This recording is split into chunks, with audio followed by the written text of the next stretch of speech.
महाराष्ट्र को विनती और आह्वान करना चाहते हैं। हम आह्वान यही करना चाहते हैं, विनती यही करना चाहते हैं कि ये और पूरी महाराष्ट्र सरकार भ्रष्टाचार के दलदल में फंसी हुई है।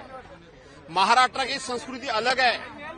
महाराष्ट्र के पहले मुख्यमंत्री माननीय कैलाशवासी यशवंतरावजी चौहान जब से अनेक मुख्यमंत्री हो गए तो महाराष्ट्र की जो परंपराएं है, महाराष्ट्र की एक रीत है, रिवाज है और महाराष्ट्र की जो सभ्यता है वो सभ्यता ये सरकार में खत्म होने जा रही है।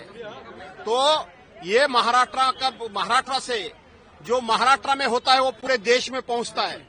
मुझे ये उम्मीद है कि आज महाराष्ट्र में उद्धव बालासाहब ठाकरे जी ने जो ऐलान किया है कि भ्रष्टाचार के खिलाफ लड़ो, भ्रष्टाचार के विरोध में चाय पे चर्चा बंद करो और भ्रष्टाचार पे चर्चा करो, मुझे लगता है ये पूरे महाराष्ट्र में नहीं पूरे देश में ये उद्धव बालासाहब ठाकरे जी का विचार पहुंच जाएगा। सर, यहाँ पे आप लोग प्रोटेस्ट करें, वहीं दिल्ली में भी इंडिया गठबंधन के लोग प्रोटेस्ट करें इलेक्शन कमीशन के खिलाफ, लेकिन लोगों को राहुल गांधी हो, प्रियंका गांधी हो, अखिलेश हो, सभी को डिटेन किया जा रहा है। कैसे देखिए उसको? ये सरकार डरी हुई है, ये सरकार डरी हुई है।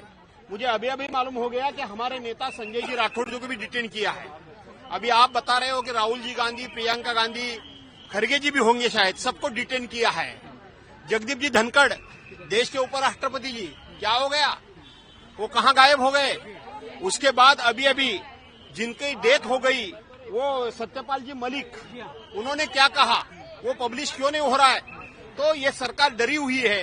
ये सरकार पूरी तरह भ्रष्टाचार के दलदल में, पाप के दलदल में और लोगों की वोटिंग की चोरी, पार्टी की चोरी, झंडे की चोरी, उनके सिंबल की चोरी, इसी बात में फंसी हुई सरकार है। इसीलिए सभी पक्षों के प्रमुख नेताओं को डिटेन कर रही है। इलेक्शन कमीशन ने राहुल गांधी से जवाब मांगा है। राहुल गांधी के चुनाव आयोग ने इलेक्शन कमीशन ने राहुल गांधी को पत्र लिख के जवाब मांगा है और कहा है कि अगर आपका सबूत है तो आप देश की जनता से माफी मांगे। क्या आपको लगता है जो इलेक्शन कमीशन जो भाषा इस्तेमाल करे किसके इलेक्शन कमीशन की ये भाषा इलेक्शन कमीशन को शोभा देती है क्या?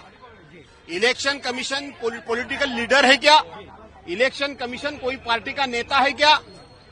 आज की ये ऐसे स्टेटमेंट देखे जाए तो शक आने को जगह है कि वो कोई पार्टी के नेता है, लेकिन वो इंडिपेंडेंटली, उन्होंने इम्पार्शियली और सबको एक साथ एक नजरिया से देख के उन्होंने जो सवाल विरोधी पक्ष की तरफ से जो राहुल गांधी जी ने उठाया, जो संजय राउत जी ने उठाया, ऐसे राहुल ही ने उठाया, तो उनका इलेक्शन कमीशन को कभी ऐसा नहीं लगा कि उनका जवाब देना चाहिए, लेकिन उन्होंने जब सवाल उठाया तो उनका वो वहां एफिडेविट मांग रहा है। ये लोकशाही का गला घोटने का काम है। धन्यवाद।